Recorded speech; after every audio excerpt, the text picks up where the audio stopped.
आदाब, आप देख रहे हैं आवाज़ द वॉइस और मैं हूँ आपके साथ अमीना माजिद। डॉक्टर माजिद देवबंदी उर्दू शायरी का एक बहुत बड़ा नाम, जिनकी अभी तक 9 किताबें आ चुकी हैं, जिसमें से 2 किताबें नस्र की हैं। इस वक्त मैं मौजूद हूँ दिल्ली की गालिब अकेडमी में, जहाँ माजिद देवबंदी की 10वीं किताब का रिलीज़ होने जा रही है, जो एक नस्र की किताब है, जहाँ पर सलमान खुर्शीद, मीम अफजल, अनिल वाजपेयी जैसी बड़ी बड़ी शख्सियत मौजूद हैं। आइए करते हैं आके लोगों से बात। मैं उसका नाम न लूं लोग फिर भी पहचाने, मैं उसका नाम न लूं लोग फिर भी पहचाने कि अपना आप तारुफ हवा बनाती है। मैं जब भी मुशायरे में किसी में पहुंचता हूं तो सबसे पहले आंख दौड़ाकर देखता हूं कि माजिद साहब हैं कि नहीं हैं, और मुशायरे का मज़ा किरकिरा हो जाता है अगर पता लगता है कि ये कहीं और मसरूफ़ है, यहाँ नहीं।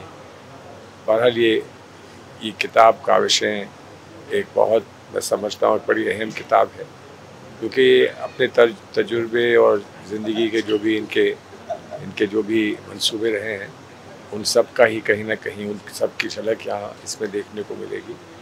और नौजवानों को, नए लोगों को किताब से बहुत बहुत एक अच्छा मौका मिलेगा उनको कि वो सीख सकें कि जो एक अच्छा शायर होता है उसकी ज़िंदगी के तजुर्बे क्या होते हैं।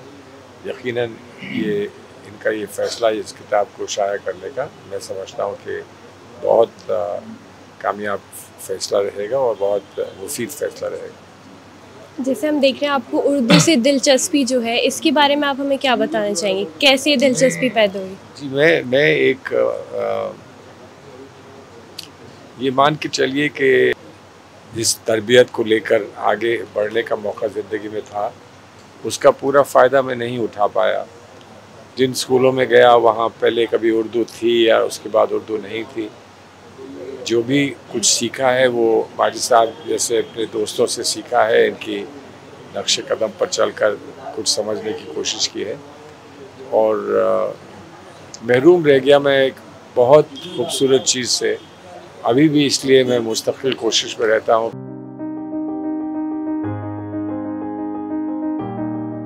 जो आपकी किताब है मेरी काविश, इसके बारे में बताइए, किस मौजू पर है? मुख्तलिफ़ जो पर्सनालिटीज़ हैं उर्दू अदब की, उन पर मज़ामीन हैं और इसमें 32 राइटिंग्स हैं, मज़ामीन हैं, और 4 जो हैं वो अल्लामा इक़बाल पर हैं। तो उनकी शख्सियत, उनकी शायरी, उनका इल्म, उनकी ज़िंदगी, उनका ख़ानदान, उस हवाले से इसमें मज़ामीन हैं। लेकिन ये जो बुक है, इसकी एक अहम इम्पोर्टेंस ये है, जो मैं आपके सुनने वालों को बता दूं, कि जितने मैंने मज़ामीन राइटिंग्स रखे हैं वो बर्थ ईयर से रखे हैं। जैसे हम देख रहे हैं आपकी तीसरी नस्र की किताब है, तो इससे पहले जो 2 किताब आई हैं, आप उनके बारे में कुछ बताएं। पहली मेरी किताब है ख्वाजा हसन निज़ामी, जो बड़े क्रिटिक्स थे, बीए में पढ़ाई जाती है, वो जहाँ जहाँ ख्वाजा हसन निज़ामी पढ़ाए जाते हैं उसमें मेरी वो किताब पढ़ाई जाती है। दूसरी मेरी किताब है मेरी तहरीरें, उसमें भी 32 राइटिंग्स थी, अलग अलग लोगों पर, बड़ी शख्सियात पर थी। और ये तीसरी है, इसमें भी 32 हैं। कोशिश ये है कि हम लोग अपने बुज़ुर्गों को, अदीबों को, शायरों को, बड़े लोगों को भूलते जा रहे हैं। उनको याद करने का एक यही तरीक़ा है कि हम किताब छापें और किताब में उनको ज़िंदा कर दें। वो भी ज़िंदा रहेंगे, लिखने वाला भी ज़िंदा रहेगा, और उर्दू साहित्य, उर्दू अदब भी ज़िंदा रहेगा। हम उर्दू के मुस्तक़बिल की बात करें तो आपको क्या लगता है, नई नस्ल जो है वो उर्दू की तरफ जा रही है, तो इसके पीछे क्या वजह है? शायरी वजह है या फिर क्या वजह है इसके पीछे? बिल्कुल शायरी बजाय गज़लें हैं, और जगजीत सिंह ने तो मिर्ज़ा गालिब को ज़िंदा कर दिया। हर एक बात पे कहते हो तुम, कतू क्या है, तुम ही कहो कि अंदाज़े गुफ्तगू क्या है। गज़ल को जो जगजीत ने नया लहजा दिया, उससे गालिब भी ज़िंदा हुआ, और हमारे वो लोग जो उर्दू नहीं जानते उर्दू शायरी की तरफ आ रहे हैं, और ये उर्दू शायरी का बहुत बड़ा कारनामा है। आप भाईचारे की बात करते हैं, हिंदू मुस्लिम भाईचारे की आप बात करते हैं, तो कोई शेर जो आप हमारे लोगों तक पहुंचाना चाहें? मैंने आज तक एक शेर भी नफ़रत का नहीं कहा, क्योंकि मोहब्बतों का ये मुल्क है। मोहब्बतों के हवाले से 4 मिसरे पेश करता हूँ कि ख़ुद को भी आज़माओ तो पहले, कुछ नया कर दिखाओ तो पहले, बन ही जाएंगे मंदिरों मस्जिद, दिल से दिल को मिलाओ तो पहले। हमें दिल से दिल को मिलाना है, इसलिए कि हिंदुस्तान की मिट्टी में मोहब्बत की खुशबू है। ये मिट्टी नफ़रत बर्दाश्त नहीं कर सकती, और इंशाअल्लाह इस मुल्क में फिर मोहब्बत के चिराग रोशन होंगे, ये हमें उम्मीद है।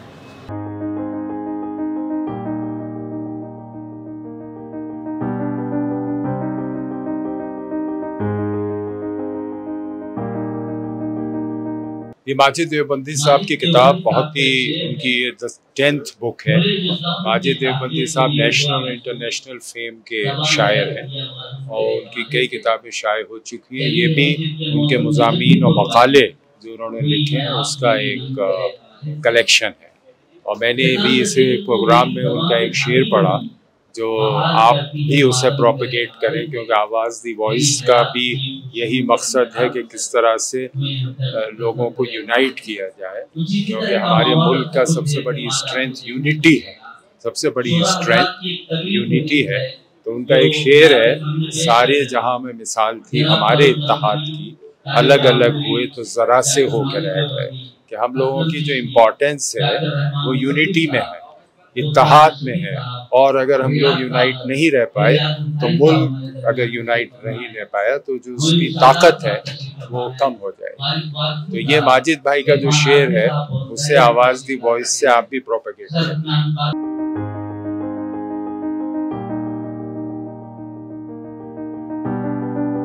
उर्दू के मुस्तकबिल के बारे में आप क्या कहना चाहिए? क्या है उर्दू का मुस्तकबिल? उर्दू के लोग अगर उर्दू बोलें, उर्दू लिखें, उर्दू पढ़ें और उर्दू को अपने रोज़ाना के इस्तेमाल में लाएं तो उर्दू का मुस्तकबिल बहुत रोशन है। अब बहुत ही मामूली चीज़ें, मसला अपने दस्तखत भी उर्दू में करने लगे तब भी उर्दू ज़िंदा रहेगी। अपने बच्चों को, चाहे वो जिस स्कूल कॉलेज में पढ़ते हों, वो वहाँ अगर घर पे बच्चों को उर्दू पढ़ा लें, उर्दू ज़िंदा रहेगी। मेरा ख़्याल है कि उर्दू का मुस्तकबिल इस मुल्क में तारीख कभी भी नहीं हो सकता, रोशन रहेगा।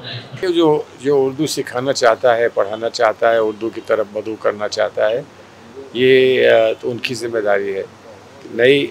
नई जनरेशन जो है वो चकाचौंध वाली जनरेशन है। कौन उसको अट्रैक्ट कर सकता है, कौन अपनी तरफ उसको खींच सकता है।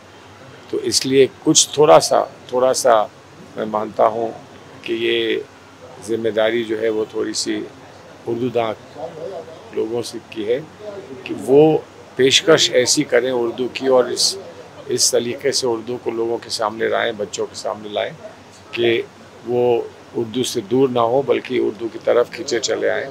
ये करने की ज़रूरत है। और फिर ज़ाहिर है जो हमारा तालीमी निज़ाम है उसमें उर्दू को वो अहमियत मिलनी चाहिए जो उर्दू की ज़ाहिर है हमारी ज़िंदगी में है। हमेशा ऐसा नहीं हुआ है और उसका एहसास मुझे है और मैं समझता हूँ कि एक बहुत बड़ी चीज़ हमने खोई है उस वजह से।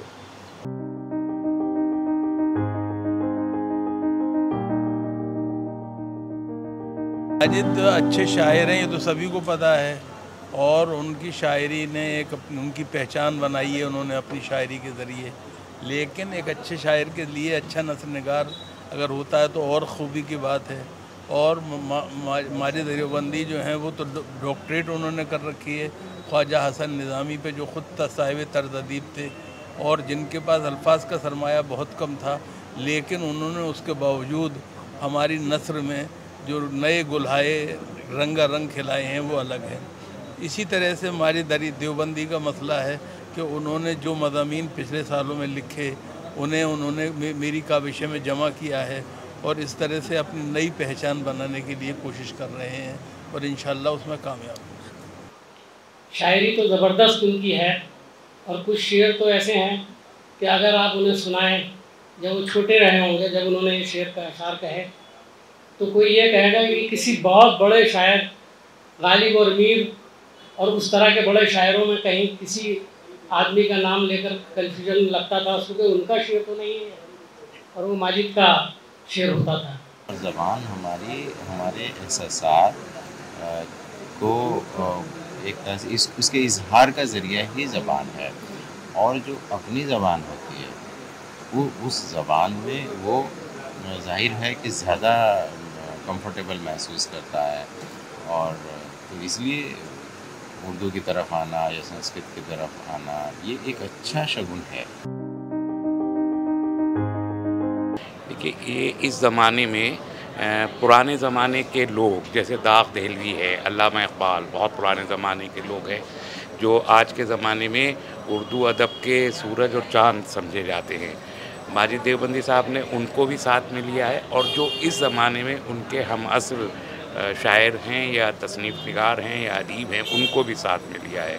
तो एक तरह से ये किताब एक दस्तावेज़ है कि जो पुराने ज़माने और नए ज़माने को एक साथ जोड़ के उसके ज़माने को जोड़ने के लिए पुल का काम करती है। उर्दू शायरी तो दिलों की धड़कन है, हिंदुस्तान की पहचान है। हिंदुस्तान में उर्दू ने जन्म लिया है, तो ये यहाँ की तहज़ीब की नुमाइंदगी करती है। यानी उर्दू तहज़ीब हिंदुस्तानी तहज़ीब है, और उस ज़बान में शायरी तो फिर क्या ही कहने। तो ये दिलों को जोड़ने वाली शय है, शायरी दिलों को जोड़ती है, और हिंदुस्तान की जो खूबसूरती है, हिंदुस्तान के जो मल्टीकल्चरल सोसाइटी है, उसकी नुमाइंदगी करती है।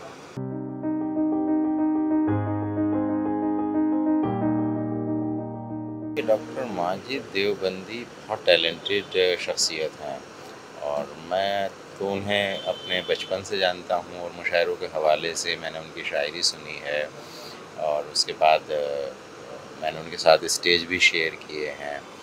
तो जाहिर है कि एक शायर के तौर पर उनकी पहचान है, लेकिन इसी के साथ साथ एक नस्र निगार के तौर पर भी उनकी पहचान है। वो बहुत अच्छी नस्र लिखते हैं, जिस तरह पानी की तरह बहती हुई नस्र होती है।